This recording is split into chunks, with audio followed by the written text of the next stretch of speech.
right, we are back. And this is a case that I found about 13 days ago, and I felt like it needed to be brought to people's attention because people can get things wrong about where kids go.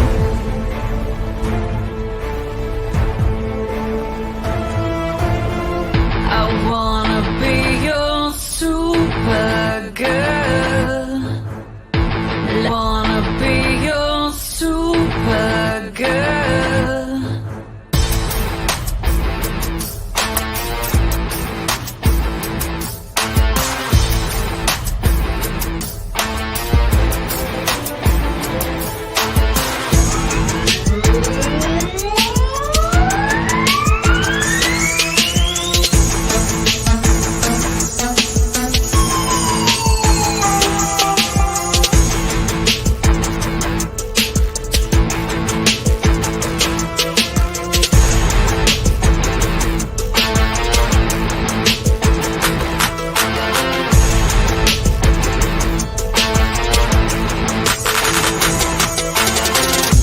What you want, what you need. Here. All right, so welcome back, everybody. And I wanted to do this because I wanted to show that sometimes the police can be on the wrong lead. They can interrogate people, make people think that it's somebody else, be on a whole different level than where they actually should be, overlook the actual person that did the crime. And it took them 27 years to find out who did this crime.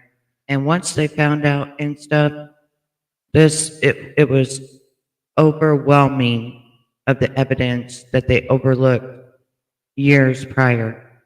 So that's why I'm doing this one.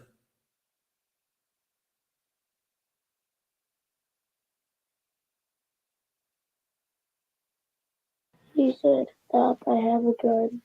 Turn off the flashlight, go in the ditch, face the other way." And then he grabbed Jacob when I was running. We went down the cornfield. And then after we looked back once, and there was nobody there. The last time 10-year-old Trevor Wetterling saw his brother, 11-year-old Jacob, was 9:15 p.m. on October 22, 1989. In a scene plucked straight from a nightmare, Jacob was abducted at gunpoint before Trevor's very eyes. It would take nearly 30 years before the police realized that the answer of what happened to him had been right under their noses all along. Get out of this house! Get out of here! Get out of here! Calm down. Get out of this house! And dirty old man. Most of the following footage has never been seen before. The evening of October 22, 1989 started peacefully enough when 11-year-old Jacob Wetterling, younger brother Trevor, 10, and his close friend, 12-year-old Aaron, went out to rent a movie in their hometown of St. Joseph, Minnesota. Two boys were on bikes, while the third rode a push scooter. Little did they know that their first exciting excursion after dark would quickly become a nightmare. Just a day later, Trevor found himself recounting the harrowing series of events to investigators from the Stearns County Sheriff's Department. Do you remember about what time you left your house, you, Jacob? It had to be about 8 or 8:30. Their destination was a convenience store called Tom Thumb. The boys had biked there before, but never after dark. How long does it take you to ride from your house to the Tom Thumb? It could have been a little longer, maybe 45. The boys only spent about 5 minutes in the store. They rented their movie and also purchased some candy before heading home, taking the exact same route down 91st Avenue. They had no reason to suspect their return would be perilous, but what happened to the boys next was traumatizing beyond words. When you're riding your bike right after you left Tom Thumb, did you notice anything suspicious or unusual? No, You indicated to us that you were leading because you had a flashlight, yeah, okay, and was in the middle because he had just on white clothes, and Jacob had reflectors like jogging. Unfortunately, the reflective vest and flashlight might have worked against the boys rather than helping to keep them safe because someone saw them coming. Did some guy confront you and some guy make you guys stop riding your bikes? Oh, yeah. Was he on your left or your right? Left. And when you guys are riding your bikes, what side of the road were you on? Left. The left side. But he wasn't really on the road, though. He Okay. came out from the driveway. Can you tell us what this person initially said when you guys were riding by him? He said, "Stop, I have a gun. Turn off the flashlight. Go in the ditch. Face the other way." After you guys laid in the ditch, as he told you, did he walk over to you? Yeah. And what happened then? He asked us all our ages. Still held at gunpoint and terrified of what would happen if they resisted, the boys told the man how old they were. Trevor, who was 10, appeared to be discounted first, while the man compared 11-year-old Jacob and 12-year-old Aaron. He looked at his face, told me to run as fast as I could to the woods. Well, right when he told me to run and grab Jacob. Then later on he told me to run. And where'd you go after you guys were running? We went down the cornfield, and then after we looked back once, and there was nobody there. Shockingly, Trevor said the entire ordeal only took about 3 minutes. Once they were released, Trevor and Aaron raced back to the safety of the Wetterling house. Patty and Jerry Wetterling were not at home. The boys asked a neighbor to come over and help them, and he immediately called 911 to report Jacob missing. What was Jacob last seen wearing? Wearing a red hockey jacket that had police department on it. And it has his name on it. Police department written in back? Police department is on the back. In white letters. When it came to describing the attacker, Trevor spoke to the 911 operator directly. Hello? Trevor? You're talking to the sheriff's office. I want you to give me anything you can recall about this male party that approached you guys. Well, he was like a man, sort of big. He was large? Sort of. Okay. And he had it looks sort of like nylon thing as a mask. Do you know what color it was? Black. A black mask? Do you know what color jacket he had on? I think it was black too. Trevor and Aaron also said that the man had a deep voice and was about 5'10" and 195 pounds. Police descended down upon the crime scene and were able to locate the exact site of Jacob's abduction thanks to the bike and push scooter still lying next to the road. However, Jacob's bike was nowhere to be found. Only Trevor's bike and Aaron's scooter remained at the scene. There was some hope that Jacob might have given the kidnapper the slip and ran off into the nearby woods like Aaron and Trevor. But when police searched the area on foot, they found no sign of him. The search continued into the next day, and based on something they found at the crime scene, the detectives had another question for Trevor. Did you hear or see any vehicles? You're shaking your head no? Yeah, no. Trevor might not have seen a car, but someone else did. The abduction took place near the driveway leading to a farm owned by the Rassier family. Dan Rassier, a music teacher at a local school, lived there with his parents, who were traveling at the time of the kidnapping. Dan saw not one, but 2 suspicious vehicles that day. In the afternoon, he said a car drove down the drive a short way, then made a fishtail turn back onto the main road. Then that night, Dan said he was upstairs, cataloging his record collection when he heard the family dog Smokey making a ruckus outside. Yeah, she barked at night, when the car turns around, and I turned off the light in my room thinking, well, then I could see, he's coming down.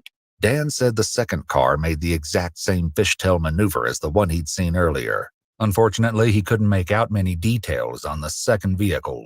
The police would come up with a very unique plan to deal with this soon enough. Dan noted that while the car's presence was odd, he didn't yet have a reason to suspect foul play, so he went to bed, wanting to be rested for work the next morning. A short time later, though, Smokey's barking woke him back up. In an exclusive interview with Ewu, Dan talked about the events that followed.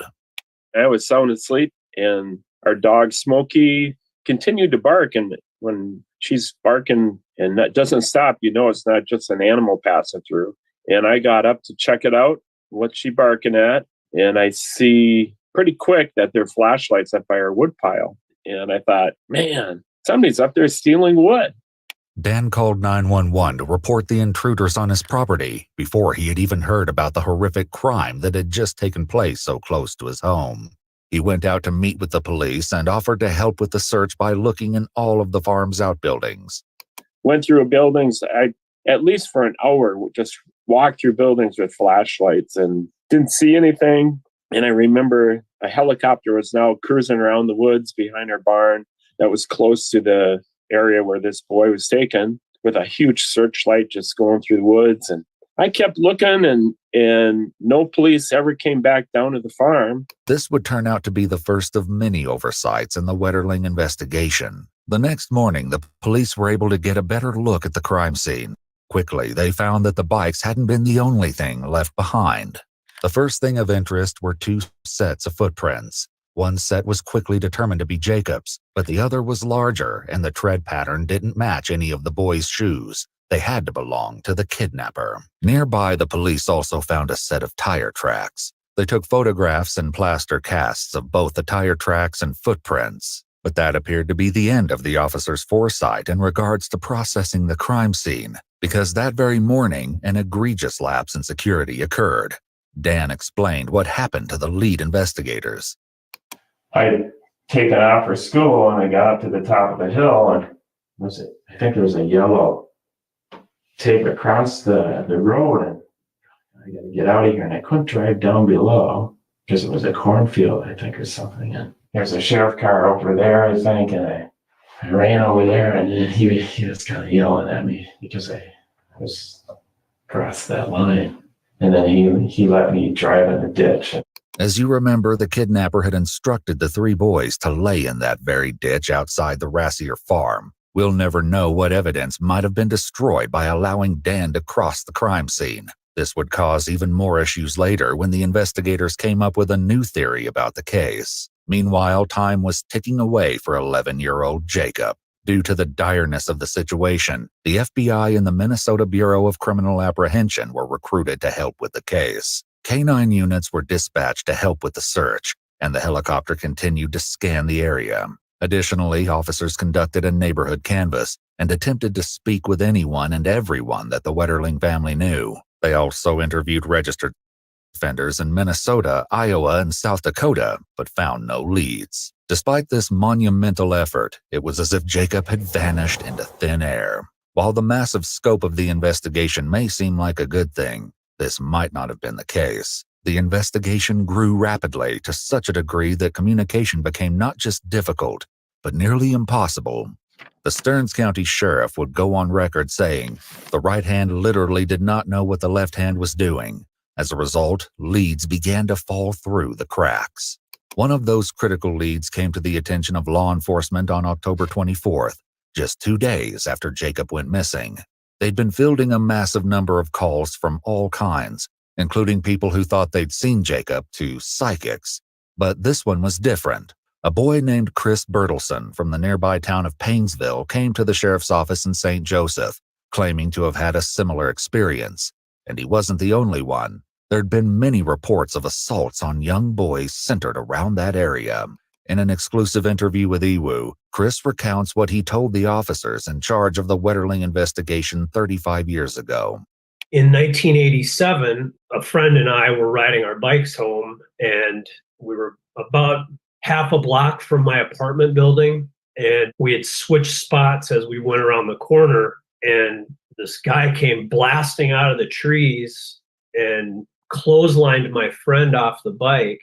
And he screamed immediately. He said, "You already got me."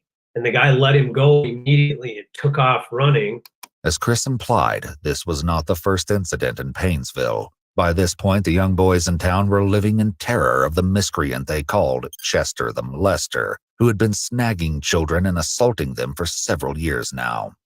A group of us were camping, and one friend wanted to go up to this pop machine, and I said, "Well, I'll go with you. We're not going to have you go alone." And as we were walking up this hill from our campsite by the river toward this pop machine, we both jumped over a downed tree, and he put his hand down on this guy's head who reached up with a knife, and my friend screamed, "There's a guy out there and he's got a knife." So we sprinted back to the campsite, and there were 5 of us. We sat back to back holding knives and built this big fire until the sun came up. Chris said that many of the kids in Painesville started doing their paper routes and biking to school armed with knives. At one point, he said a group of boys decided that if the police couldn't stop Chester the molester, they would do it themselves by luring him out and jumping him up. None of us knew, obviously who this person was. He's wearing a mask. But my friend did grab his hat in 1987, May of 1987, and that hat would actually, they'd test it for DNA almost 30 years later. Notably, Painesville was just 28 miles or 45 kilometers from the town of St. Joseph, where Jacob Wetterling lived. The descriptions given by the boys who were assaulted also suggested that the cases could all be connected. From 1986 to 1988, there were at least 8 attacks against young boys from Painesville. Police believed they were conducted by the same depraved individual. The victims were remarkably consistent in their descriptions of their assailant. He was a heavy-set male with a deep or raspy voice. He wore dark clothing or camouflage fatigues, and sometimes a mask or hat. On the occasions that he didn't wear a mask, the victims noted he obscured his features with mud or some form of dark paint. He was also known to use weapons, and in multiple cases told his victim to shut up or I'll kill you, or I'll blow your head off. This was all eerily similar to the attack Trevor and Aaron recounted. The only difference was the Painesville boys had all been released. Jacob, on the other hand, remained unaccounted for. I gave them a name of a guy who everybody my age in Painesville knew was a molester. And at that time, he seemed like the guy that would probably be doing this stuff, except what we know today is that he was more of a groomer than a grabber. The man in question was Dwayne Dewey Hart, a longtime resident of Painesville who had been accused of harming children multiple times. This was a strong lead, but inexplicably, it wasn't followed up until January of 1990, 2.5 months after Jacob was kidnapped. Instead, the search for Jacob continued closer to home. In addition to collecting leads, investigators began looking into local hotels to see if perhaps Jacob's captor had traveled from elsewhere or was keeping him in one of the rooms. Unfortunately, they quickly learned that there was a polka festival in town that weekend, so there were countless strangers in the normally quiet town of St. Joseph. Alarmingly, the police also learned that the previous summer, another pair of boys had been chased by a vehicle on 91st Street after leaving Tom Thumb. This was noted in the file, but it doesn't appear that the lead took the investigation anywhere. The police also spent more time with Dan Rassier, the school teacher who had witnessed a strange car in his driveway the night of the abduction. In an attempt to dredge up any further information he might have, the police asked him to come in for a special kind of interview, a hypnosis session. Dan agreed. The following recording of his hypnosis session reveals what an emotional ordeal this was for him. I wish I would have. I want to see the car there. Do you feel kind of guilty or something that you didn't? Yeah.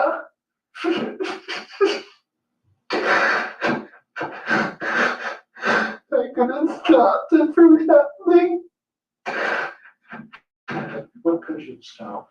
If I would have shined the car, the person in the car would have been knowing that somebody saw him. Oh, it was a dark car. It wasn't light. It wasn't a light car. It was a dark car. Dark blue. Black. It seems like I saw something white in the driver's seat. But it doesn't make sense. Dan also agreed to take a polygraph or lie detector test, which would later become crucial to the investigation, though not in the way anyone expected. In addition to the possible connection to the Painesville assaults, another boy was kidnapped and assaulted in a town called Cold Spring months before Jacob went missing. Cold Spring was barely more than 10 miles, 16 kilometers outside of Jacob's hometown of St. Joseph, and just 20 miles, 32 kilometers from Painesville. It seems too close to be coincidence, but for some reason, the police didn't appear to be immediately convinced that the series of attacks were the work of one insatiable offender. On January 13th, 1989, 12-year-old Jared Shirel was walking home from a cafe at about 9:45 p.m. when a man in a car stopped to ask him for directions. When Jared tried to answer, the driver abruptly exited the car and manhandled him into the back seat. When Jared tried to escape, even though the car was now moving again, he found that the child lock in the vehicle had been equipped and he was trapped. The driver told Jared that he had a firearm and made him lay in the back seat with his hat pulled down over his eyes. Despite this, Jared was able to notice a few things about the interior of the car, including what could have been a police scanner mounted on the dash. When the car stopped again, things went from bad to worse. The driver assaulted Jared in the back seat of the car and kept his pants and undergarments either as a souvenir or to keep the police from getting his DNA.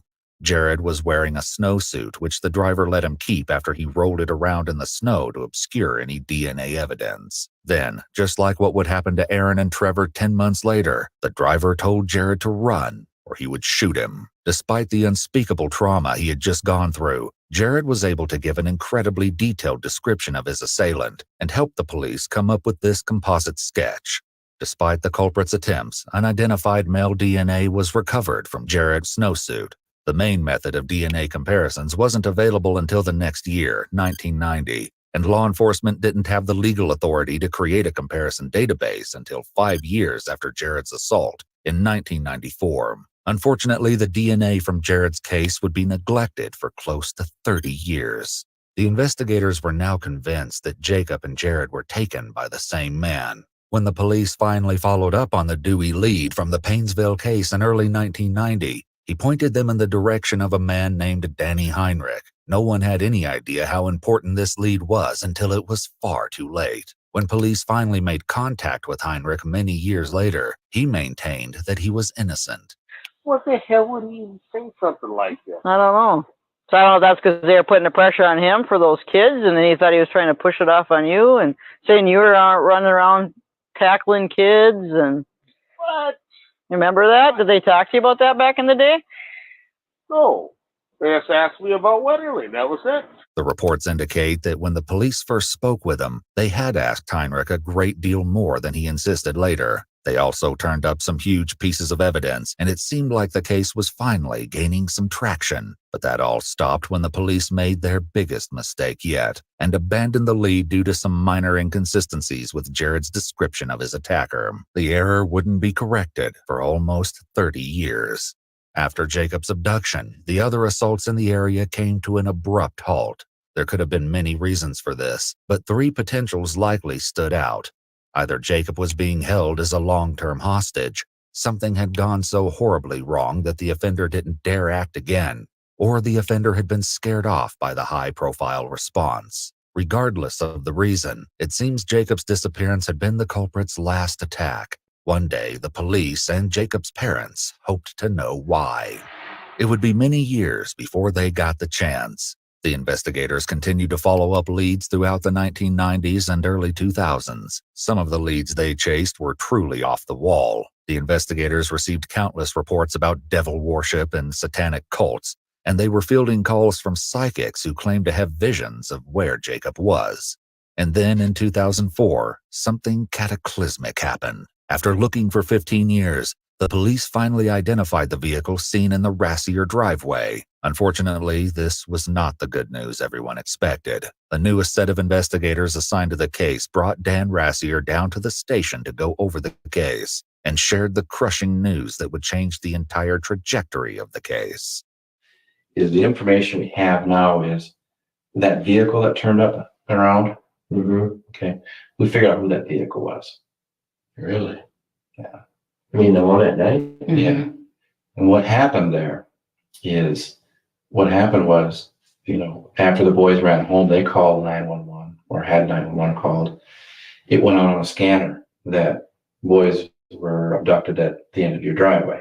The people got in the car, drove to that place, drove up your driveway, drove around quick like and left. They heard it on the scanner, so they wanted to see what was going on. But that threw the whole investigation off.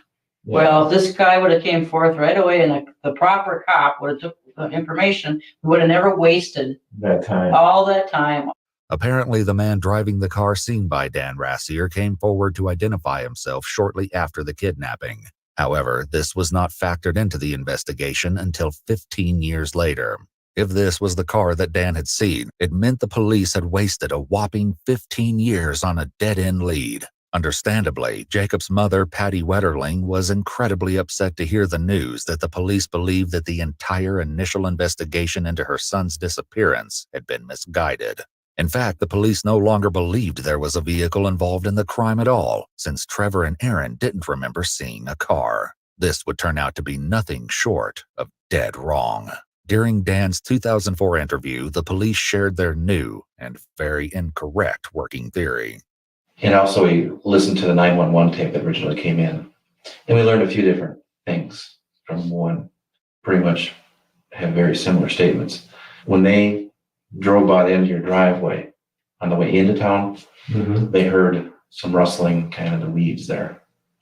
And it startled them. They pedaled faster and rode into town. Okay. When they came back from town, they're riding their bikes and their scooter. When they first encounter this abductor, they hear him walking down the gravel driveway. The person that did this walked right down your driveway. There was no vehicle seen. It was taken right back up towards your driveway. You look at Jacob's prints from there, they go right back up towards your house. Yeah, you look at other opportunities, not to mean to interrupt you, but you're home alone, your parents are gone. Yeah. Do you see, Dan, where we're coming from here? I mean, if you're thinking that I get it, what can I say? Obviously, the police were very, very sloppy. I mean, they were so sloppy that, yeah, I could have done it and gotten away with it because they were so bad. How so do you mean? How bad? Well, they didn't come down in our yard. They didn't come in our yard for a whole week and check our buildings. I was the one that went around in the buildings and looked that night. I mean, it was like, to me, it was a joke that they didn't check things out better. And that's the trouble we have now is we look at all this. Yeah, you could have easily done it. Dan, did you have something to do with Jacob? No, I mean, what did my lie detector test show anyway? I mean, you must have looked at that. Right. It said that you didn't show any signs of deception. That's right. Dan passed the lie detector test in 1989 with flying colors. He also didn't match the composite sketch based on Trevor and Aaron's description of the assailant. Despite this exonerating evidence, the Rassier family's involvement in the case was far from over, and they would eventually live through a nightmare of their own. The person that took Jacob was either you or somebody at your place there. And that's what we're struggling with here. You want me to just, Well, I want you to tell me where you put Jacob so I can go out and find him and we'll be done. How can I prove that I didn't do it? Would it bother you? Would it bother me that I did it? Mm-hmm. Yeah. I mean, if I did something like that, I would want to be dead. Despite the obvious pressure to confess, Dan maintained that he was innocent of any involvement in the Wetterling case. However, that didn't stop the local news from publicizing the fact that he was now a person of interest in the case. The resulting media frenzy made life hell for the Rassier family, and what happened next didn't help. In 2009, the police were still looking at Dan Rassier, and the media frenzy surrounding his family reached its peak. The police decided to involve Jacob's mother, Patty. In the 20 years since her son was taken, Jacob's parents had remained deeply involved in the search for their son, fielding even the most outrageous of leads. For example, the police received countless letters and calls reporting that Jacob had been sacrificed in a cult ritual. In 2007, Patty Wetterling was contacted by a man in Kentucky claiming to be her lost son. Patty and Jerry went to extreme lengths to connect in person with the man, only to find that his blood type didn't match either of theirs. The Wetterlings hired their own private investigators, too. Patty Wetterling became an activist for missing and exploited children, and even ran for Congress twice. Despite her unwavering dedication not just to her son, but the cause of supporting child victims everywhere, there was still no trace of Jacob. There was nothing to guarantee he was even still alive.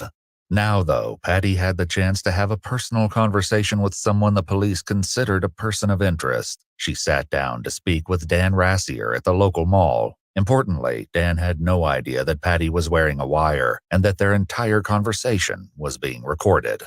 Hey, Dan, I need to talk to you. I can't believe I need to talk to you. I need 10 minutes.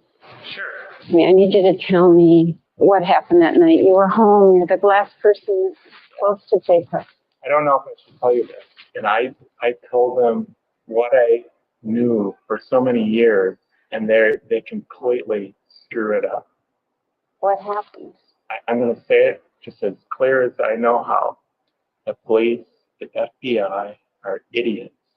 I'm sorry to say that, but that's how I feel. No, I agree with you. I mean, clearly we're not getting anywhere. The news people came out and made me look like a jerk. They changed my voice and TV and they filmed me at school, and they made me look like I didn't give a crap about it. But you said you went back to bed that night. Yeah, I went back to bed after I went through all the buildings.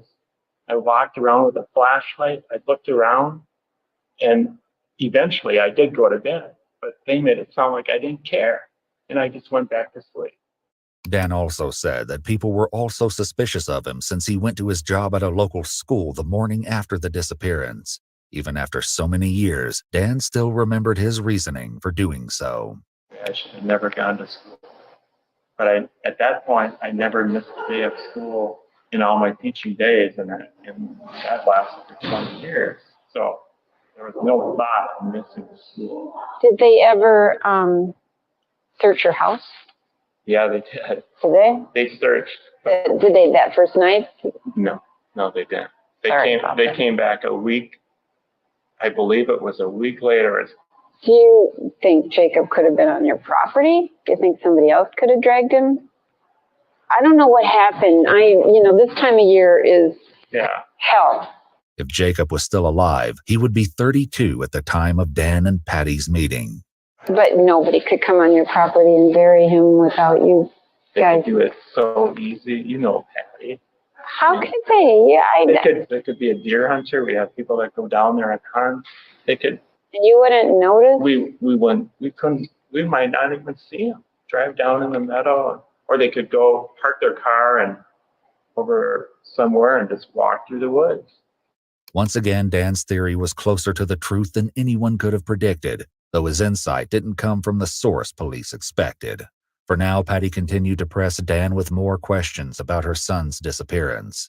So then I kept thinking of scenarios, and my thought was that maybe you were playing a prank or something. Because when that car came down, that would change everything. Because it was a very quick response, and then you'd have to figure out what to do with Jacob if you had him. That didn't happen? No, that didn't happen. You would never have harmed Jacob. I only feel that if I would have been more alert, it's all hindsight. I could have stopped it. I could have saved him. If I would have known that car, when it turned around, I really feel that I saw Jacob looking out the window of that car. I needed you to look me in the eye and say you had nothing to do with Jacob's disappearance. I had nothing to do with this. The conversation might have continued, but Dan's brother, who worked with mall security, interrupted. Do you know the guy that's just been sitting up there for the last hour? No, I didn't see who it was. Because when I came out of the office, he was hanging out right there. Are you serious? Yeah. The strange man Dan's brother noticed was likely one of the officers who had entered the mall with Patty. When preparing her for the interview, they assured her that there would be plenty of law enforcement personnel close by for the duration of her covert interview. In a conversation with Iwu, Dan revealed that it didn't take long for him to piece together what was happening. And this guy just takes off a different way, runs, he disappears. And at that point, I knew something, that he was recording up there, or Patty has a recording, and Patty pretends to be completely oblivious to the whole thing. The same evening, as their recorded conversation, Dan ran into Patty a second time. This encounter, if it can even be called that, went far differently. And she sees me. There I am, right there in front of her. And she ignores me and walks right by me. Dan maintained that even though he did not appreciate being secretly recorded, he didn't regret anything he told Patty and hoped some of it could help. But even this wasn't enough to exonerate Dan. And in 2010, the police descended upon the Rassier farm in force, as they admitted they should have done way back in 1989. The Rassiers consented to the search and explained that they wanted to help find Jacob in any way they could. However, when the scope of the operation continued to expand, Dan's parents quickly became upset.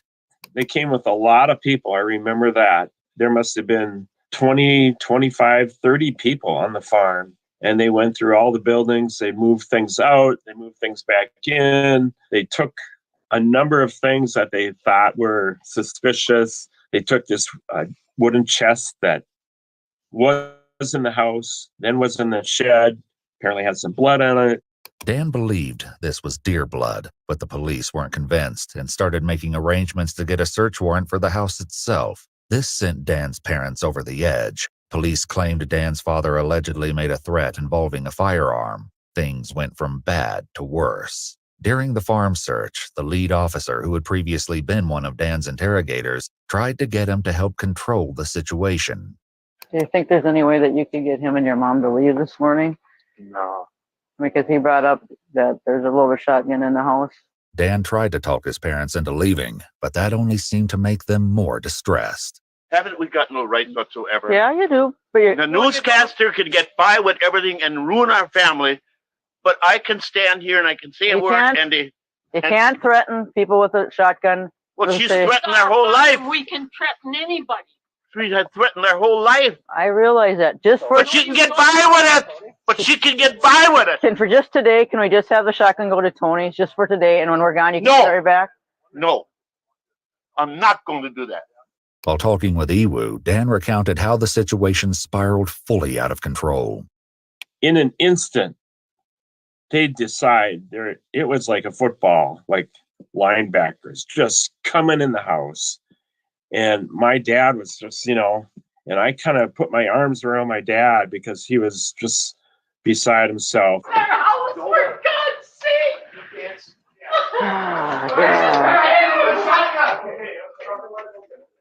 No, you're not going to go get it. I'll give you the shotgun. Yes, but you get out of this house. For God's sake, get out. I'll give you the shotgun. No. Get out of this house. Get out of here. Get out of here. Oh, no. Get out of this house. We're walking out. Rita, we got to leave. Come on.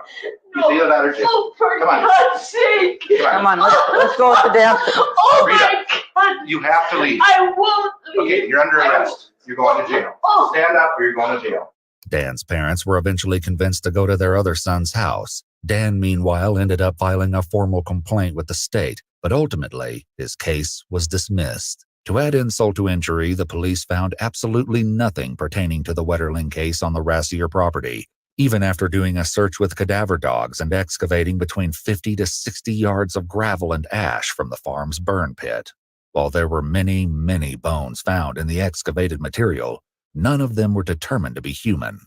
At this point, the police finally had to confront the fact that they were once again way off track, and Dan Rassier had been innocent all along.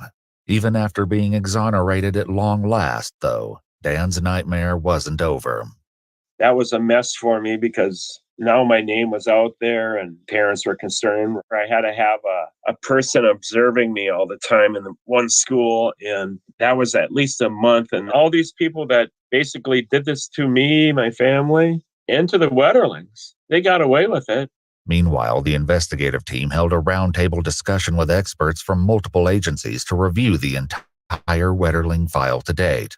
One name connected to a hastily dropped lead stood out to them: Danny Heinrich. The more they dug into Heinrich, the more suspicious he appeared. The inconsistencies between Jared's statement and Heinrich no longer convinced police he should be ruled out. 26 years after Jacob went missing, it was time to correct this massive oversight. The investigation restarted with gusto in 2015 when police conducted a search warrant at Heinrich's home.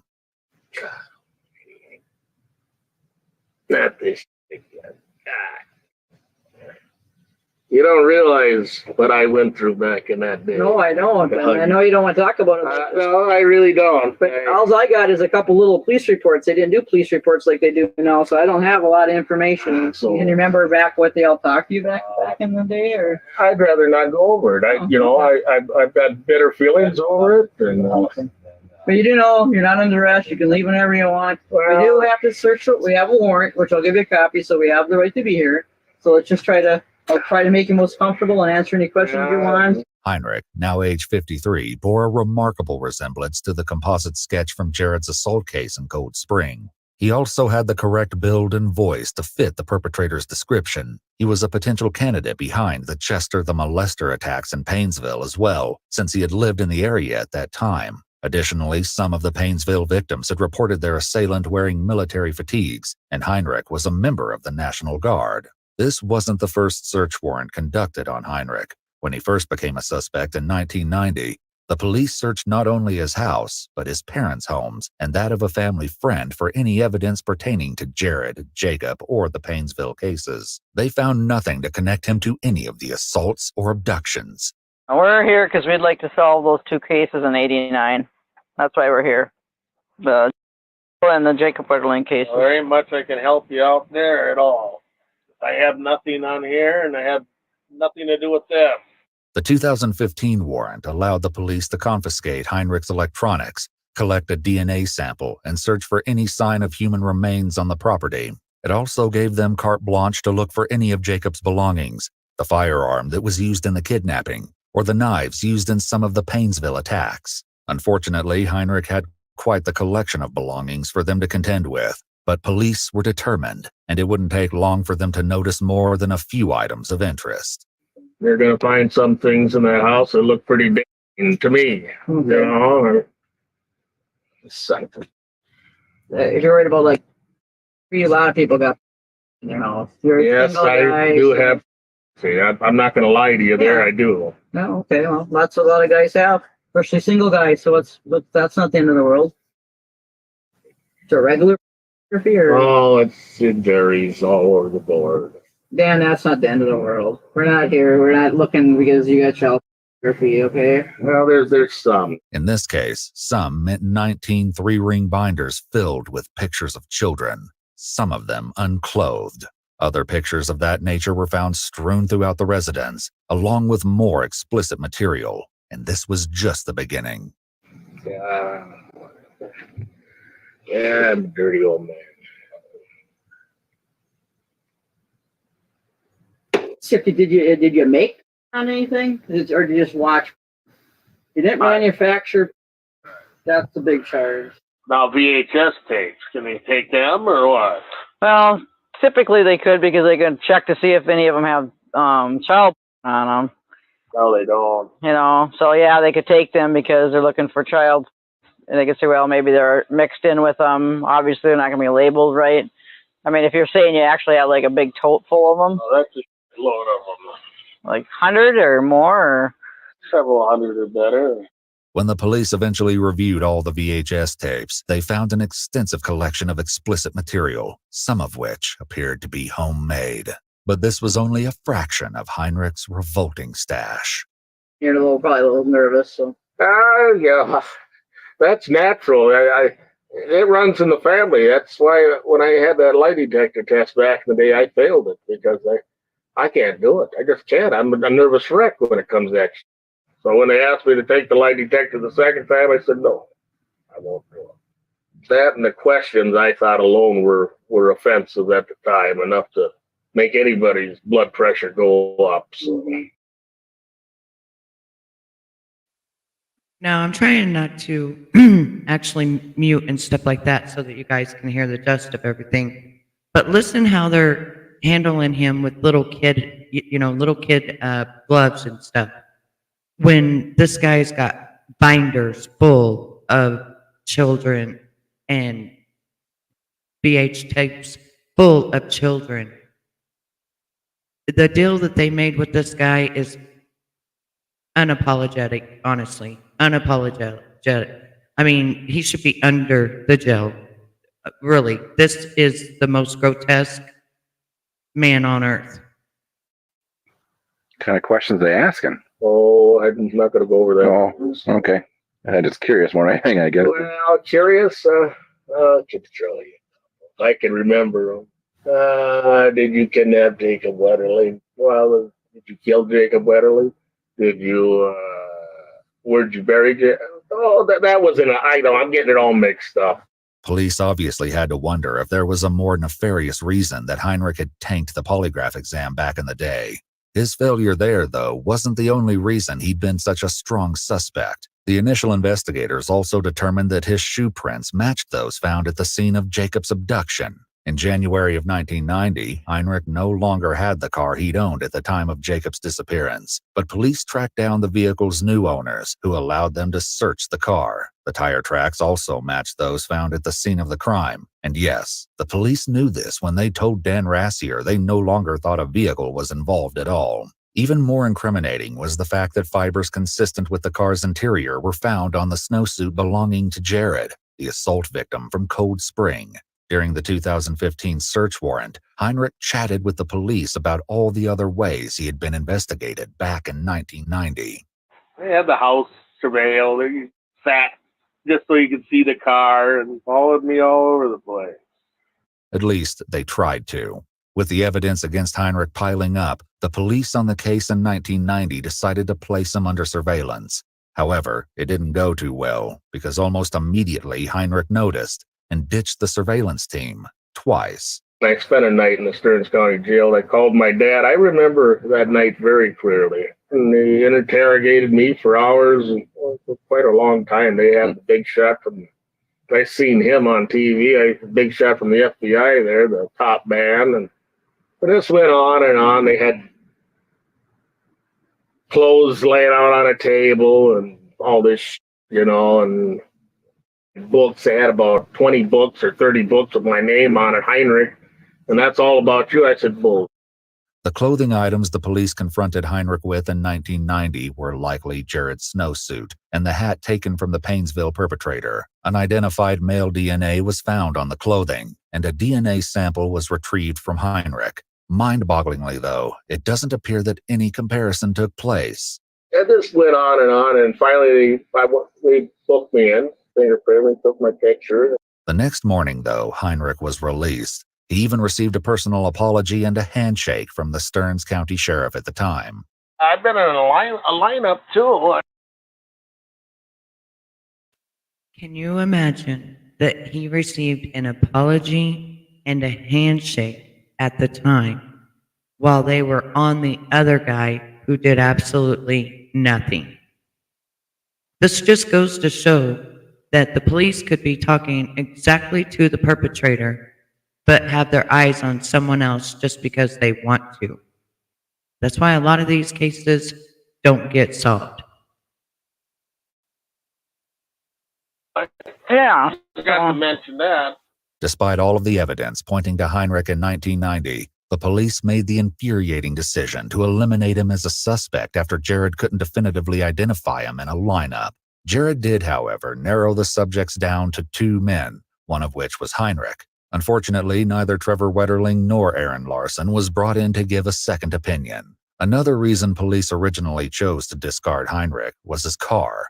Even though the fibers matched, Jared described his captor's car as having automatic seatbelts and a gear shift on the steering column. Heinrich's car had neither. But when Jared saw the vehicle in person and sat in the back seat, he said he was almost certain it was the car he'd been taken in. And yet, he was still dismissed as a suspect. Did they think back in the day, or did they know back in the day that you had some interest in boys? Is that why they talked to you think? Or You mean it? Hey, 1990 yeah. or whatever? Somebody said I looked like one of the sketches. But what I could never understand is if this guy wore a mask, how the hell do you know what he looks like? Or how did you ever get a sketch from it? Later, Heinrich told police that he lost 60 pounds and grew a mustache. Exactly. And how did he know that the perpetrator wore a mask? He didn't. He knew because he's the perpetrator. If Heinrich was as innocent as he claimed, the police had to wonder what would motivate him to go to such lengths to change his appearance. Somehow, all of this wasn't enough to keep the lead alive in 1990. In 2015, though, the new investigators felt differently. So you got video camera stuff in there. Do you make your own videos or? Oh, did. You'd shoot and then on the computer, blow it up, whatever. Anything you worried about on there? Or? No. Well, if you take the tapes, there's a lot of family on that stuff, that I'll never replace, for Christ's sakes. No. We're more concerned if you're shooting like young kids or playground. No. I may have shot stuff around here, just for the hell of it, but that's about it. Yeah, but not going up and stalking little kids or nothing. No. Okay. I'm not stalking nobody. No, I'm not stalking nobody. This, police learned while reviewing the VHS tapes, was an outright lie. Heinrich had hours upon hours of recordings of children in the Paynesville area. Some of the content was suggestive and incredibly disturbing. They showed me a couple photos in there about, looks like pictures of a paper boy on his route. Did you take those, or any surveillance photos of a paper boy, or? Not to my knowledge. Okay. Curious a little bit about that. It was kind of along the. So those photos of those younger boys, when were those taken then? 5 years ago? I might have got some of the internet when I had the internet years ago. And you just downloaded them on your computer? Downloaded them, So that's printed them, Okay. took up memory. Put them in photo albums then? So that's the photo albums that they were talking about then? Well, what is there, about 20 of them, I suppose? I haven't had the internet long time. But when I had the internet, I was like addicted. And it wasn't just that, it was girls too, Mm-hmm. Might say I made a variety of everything.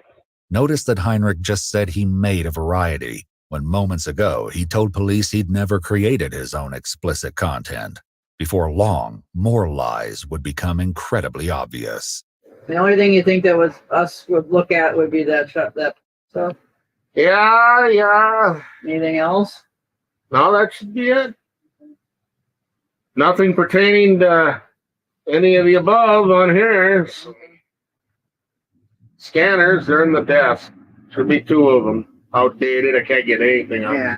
Importantly, Jared from the Cold Spring case remembered his assailant having a police scanner. During a previous arrest in 1986 for driving under the influence, a police scanner had been confiscated from Heinrich, and that wasn't the only thing that could potentially tie Heinrich to the crimes in question.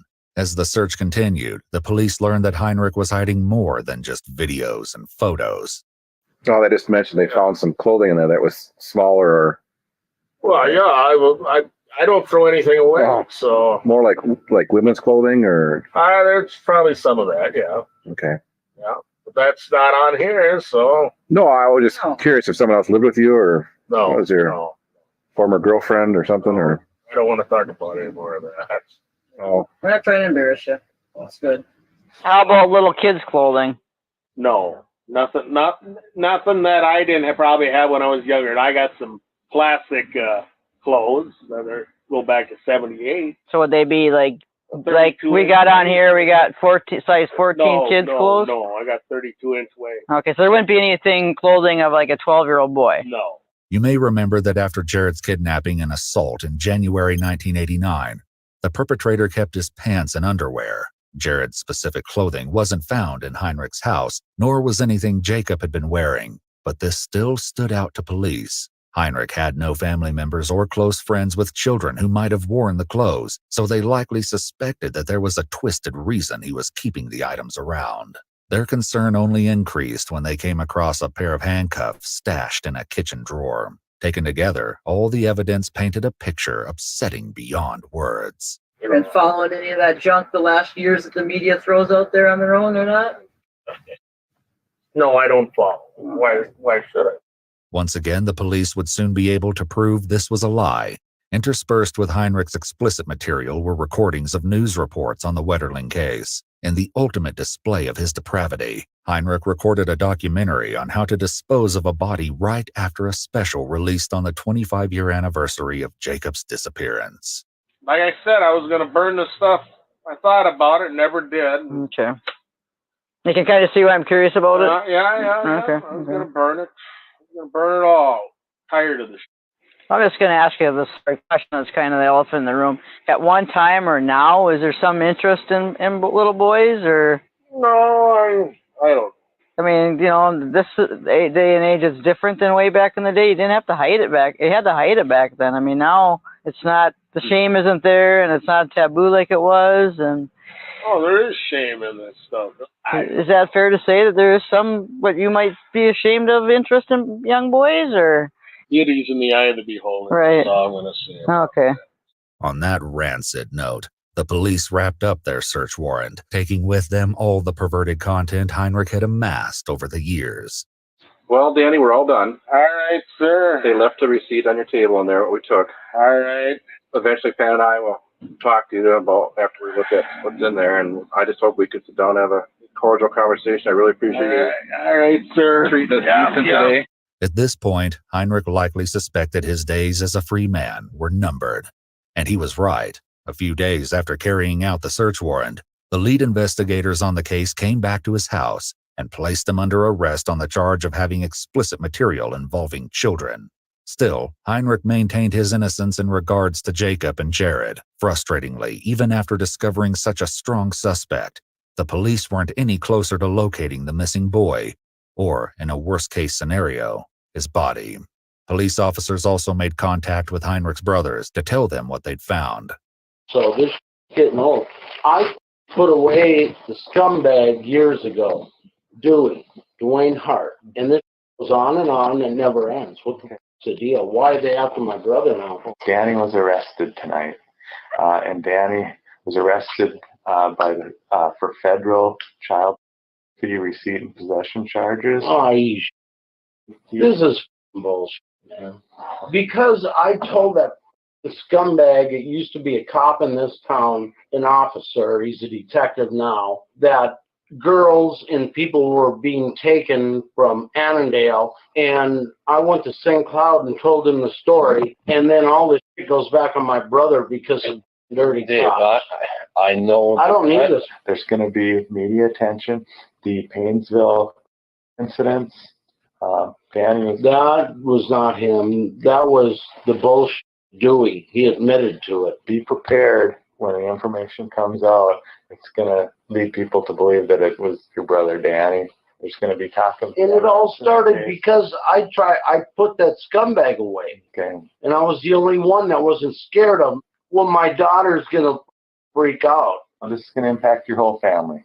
Oh, God. Danny would never hurt anybody in this world. Danny took, and he in his car, and Danny assaulted. Danny never would touch no boy. He's never touched anyone, and he never would. I know his heart, and I know his soul. In his home, besides the child he had hundreds of hours of videotaping neighborhood kids in Annandale and Paynesville and Benson, and where he would focus on their crotch and their rear. Oh, I can't believe this. He would hide his camera and put coins on the step so that a paper boy would pick them up, and then he would have the camera focus so that it would catch the paper boy bending over and pick up the coins.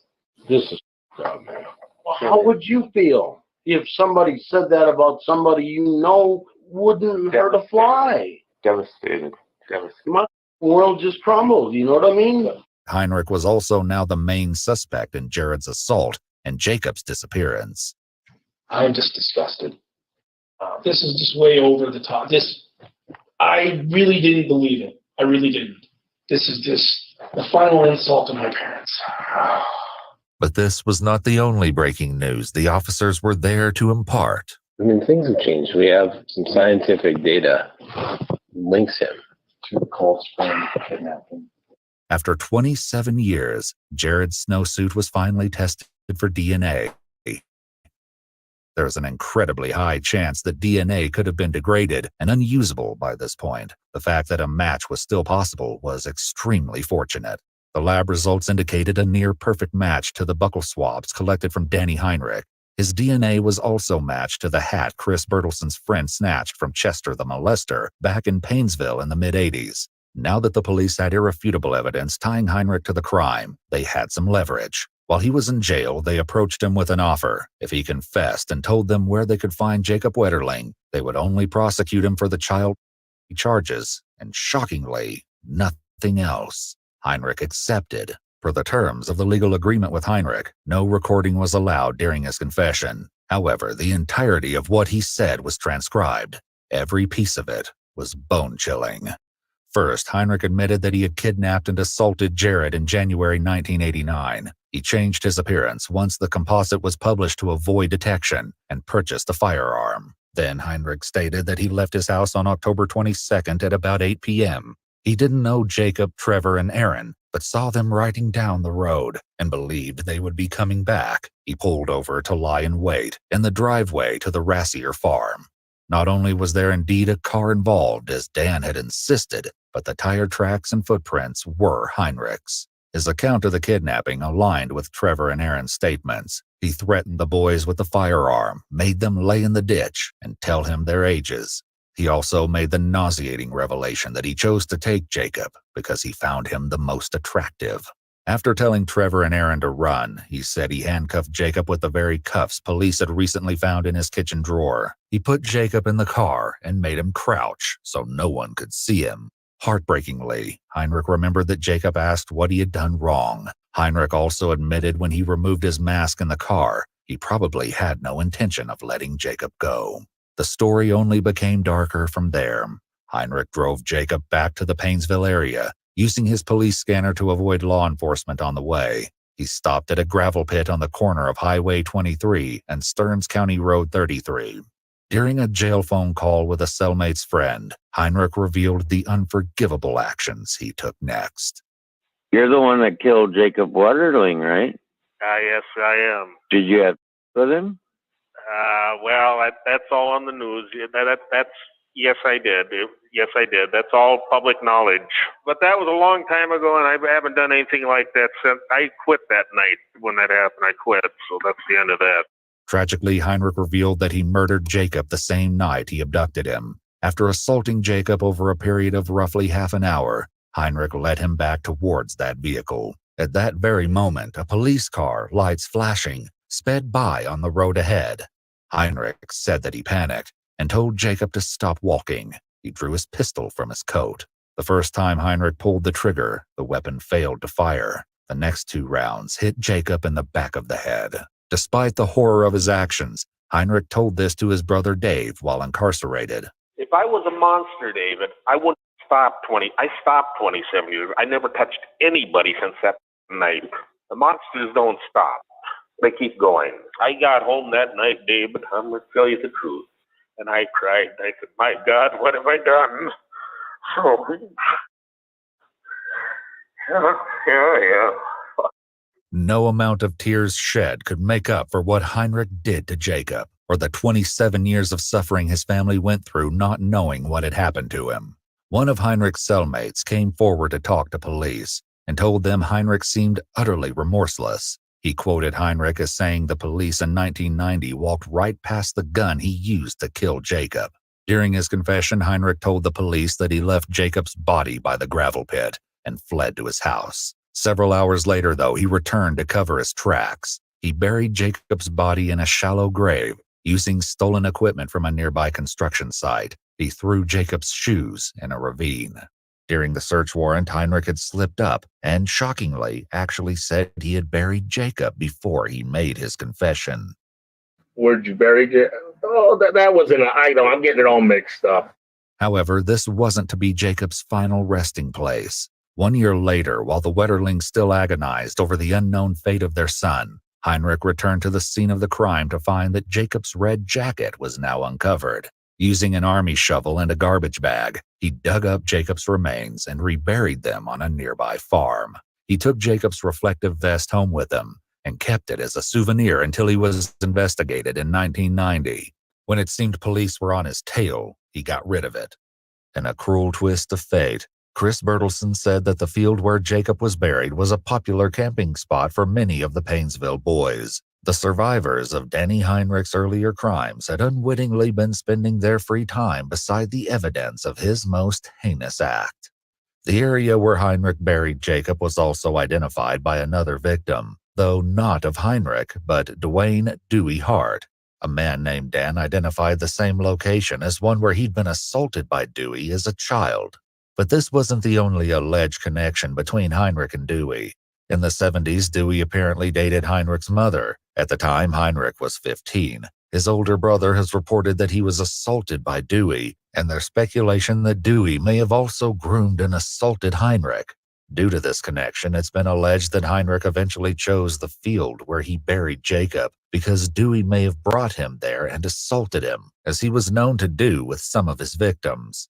After hearing Heinrich's sordid tale, law enforcement prepared to take Heinrich out to the farm so he could lead them to Jacob's body to prove he was telling the truth and hopefully finally provide closure for the Wetterlings. The first thing crime scene techs found when Heinrich led them through the fields was Jacob's red hockey jacket. Hauntingly, wrapped inside was a skull with 2 bullet holes. Next, they found a hockey jersey with Wetterling written across the back. More digging revealed more clothing that matched Jacob's last known outfit and bone fragments. The skeletal remains were taken for DNA testing and compared to Patty Wetterling's DNA. The answer was obvious. The remains were indeed those of Jacob Wetterling. In 2016, Danny Heinrich pled guilty to federal child charges. He did not admit to any involvement in the series of Painesville assaults. Per the terms of the proffer agreement that led to the discovery of Jacob's body, Heinrich was only prosecuted for the explicit material and was sentenced to 20 years in prison. Jared Shirel eventually filed a civil lawsuit against Heinrich, and in 2018 he was awarded more than $17 million in punitive damages.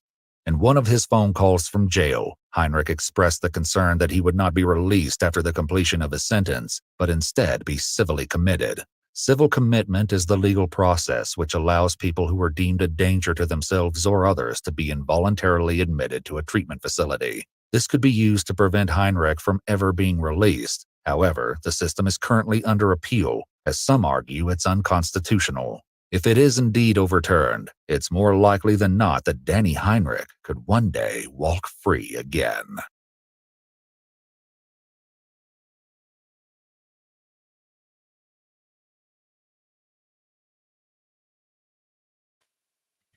Wow, what a story, right? It just goes to show that, they're not always right, and they were on the right track. Like, the clothing matched the car, the fabrics, the shoe print matched the shoes, but yet they still were on that teacher. They thought for sure the teacher was the one that did it, when in all reality, it was that sicko that you just seen. And then they pled a deal with him so that he wouldn't get charged for the red rum. He would get charged just for the explicit material that he had. I normally don't go over cases like this, but I just thought that this goes to show that a lot of kids that are missing, a lot of times they're looking in the wrong direction. They're pointing their finger at the wrong people,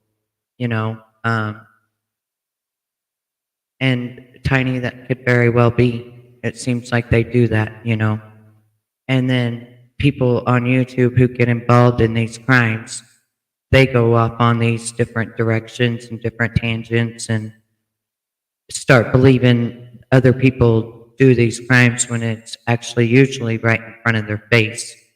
So that's why I put it out there. But everybody have a good evening. I just wanted to put it out there to show that a lot of times they know exactly who did it. They just don't continue with the evidence. Because if they want to blame it on someone else, they're going to continue that way. And that's why it took 27 years. Yes, they changed the direction of the case, are not pointing the finger at all. Exactly. And probably talked to him several times, just like they did this guy. But may he rest in peace now. May his parents know what really happened. And, that's the main thing, is that it doesn't matter who you are. You can be totally wrong and on the wrong path to who actually done the crime. It could be right in front of your face. All right, so everybody take care of yourselves. Don't forget to put your thumbs up, and I will see you on the next video. I just have been having health problems, so I apologize for going live later. I was asleep. That antibiotic they have me on just puts me to sleep. I love you bunches. See you soon. I'm out.